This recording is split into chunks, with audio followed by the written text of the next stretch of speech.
During Augustus's reign, a man who would change the world was born in the Roman-occupied city of Bethlehem, Jesus Christ. The Gospel of Luke says, "In those days a decree went out from Caesar Augustus that all the world should be registered." This was the first registration when Quirinius was governor of Syria, and all went to be registered, each to his own town. Luke 2:1-3.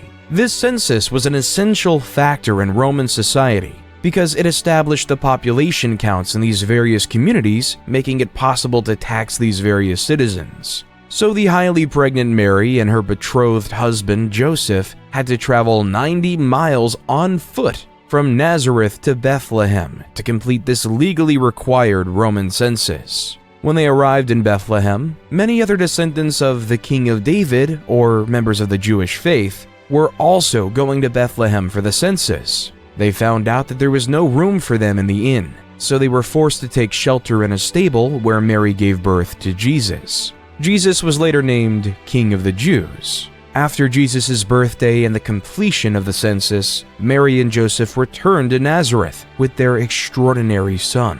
As the years of Jesus went on, stories about him grew. More and more followers began to worship Jesus as their Messiah. They claim that he can catch an endless amount of fish. They claim that he can cure the blind. And they claim that he was the Son of God. So these followers, specifically his disciples, started to write down his entire life journey. 4 of his closest disciples, Matthew, Mark, Luke, and John, wrote down the main chunks of the book in these parts called Gospels. Each of these Gospels covered almost all of the same events, the narrative life of Jesus Christ. This narrative testimony of a child born in a stable changed the world forever.